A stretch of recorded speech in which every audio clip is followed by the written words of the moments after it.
Welcome to an introduction of Tsunami's high-frequency inversion tool. This tool is used to achieve higher frequencies on seismic data to help interpret below-resolution seismic events.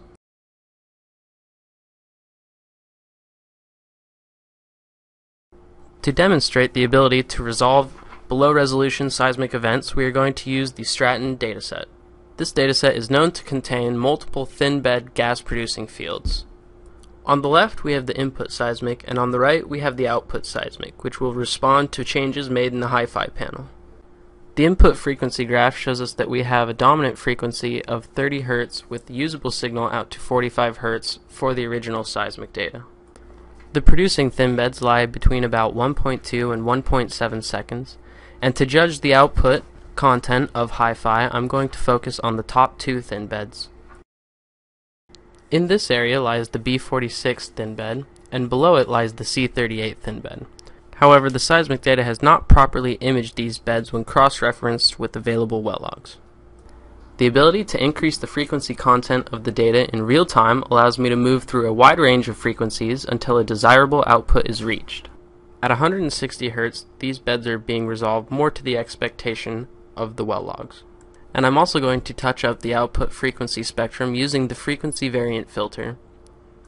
Now that I am happy with my output frequency spectrum, I'm going to quickly check the seismic data for the characteristics that I was expecting and output the dataset.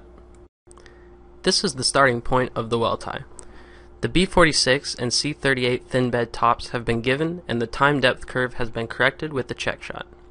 The gamma log shown on the left has been set to show clean sandstones with an API below 90. Density and resistivity logs in the middle are also displayed to help interpret the characteristics of these two thin beds. A sonic log is not available, so a P-wave to P-wave tie will not be produced. First, we interpret the bottom of these two thin beds using only the three well logs.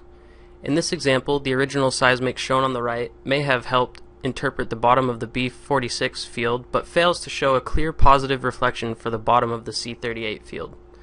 Any further interpretation from the well logs is not supported by the seismic for these producing fields. Adding the HiFi result next to the original seismic allows us to move forward with the well tie.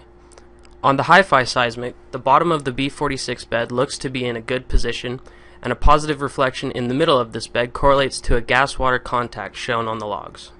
The C38 top, which is questionable when compared with the original seismic, is in good position when compared with the HiFi result. Additionally, the bottom of the C38 bed needs to be corrected slightly, and some of the vertical compartmentalization seen in the well logs is also being resolved. After comparing the well logs with the HiFi result, our interpretation has been extended to include additional information important to the characterization of these gas-producing fields. This image shows additional producing thin beds further down the well. Again, using only the well logs, we have defined the bottom of these thin beds, and the original seismic data has not clearly resolved these features. After repeating our interpretation process discussed earlier with the aid of HiFi, we are able to make a more informative well tie with additional important features. The complete well tie is shown here with the original seismic on the left and the HiFi seismic output shown on the right.